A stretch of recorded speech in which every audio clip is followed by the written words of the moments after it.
Bienvenue à la mini-méditation du mercredi de l'Institut biblique de Bruxelles. Il est bon, je le crois, pendant un parcours de foi qui se prolonge, de proposer à votre contact de venir à l'église avec vous, pour un culte, un événement particulier, que sais-je.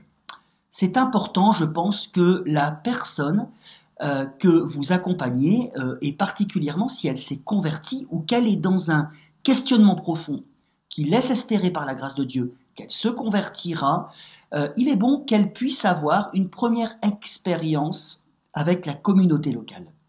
En effet, voir vivre l'Église, normalement, peut encourager la personne dans sa démarche de foi. Elle entre en contact direct de la communauté chrétienne, justement, et dans notre société individualiste, ça peut être un sacré témoignage. Cela peut susciter aussi des questions et des explications sur ce que nous faisons qui compléteront l'accompagnement que vous lui proposez.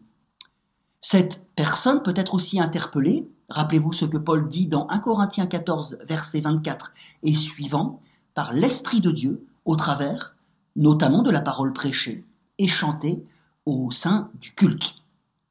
Un autre avantage aussi, c'est que cette personne se détache petit à petit de vous, se fait d'autres relations dans l'Église. Nous ne voulons pas que la personne que nous accompagnons s'attache trop à nous, mais qu'elle s'attache à Jésus.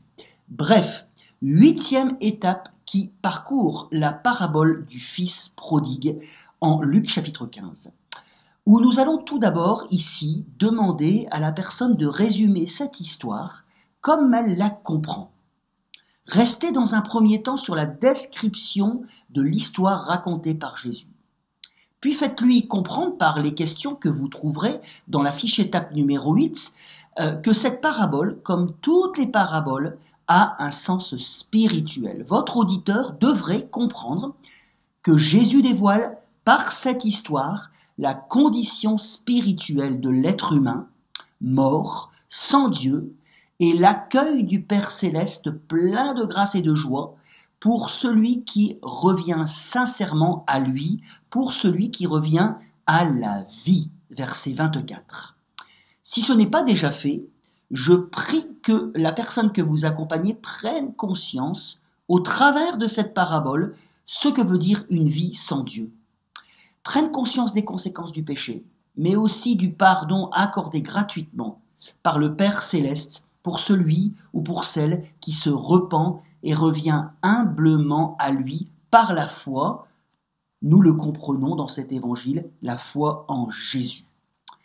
Et il convient, et même si la personne a déjà fait une démarche de foi à ce stade, de l'interpeller à nouveau avec des questions directes. Vous le connaissez maintenant, vous pouvez y aller directement en lien avec cette étude du style. Où est-ce que tu te situes, en fait, tu te situerais où dans cette histoire? Est-ce que tu es loin du Père? Est-ce que tu es revenu au Père? Si oui, as-tu déjà fait une démarche de repentance? Devrais-tu craindre de revenir au Père?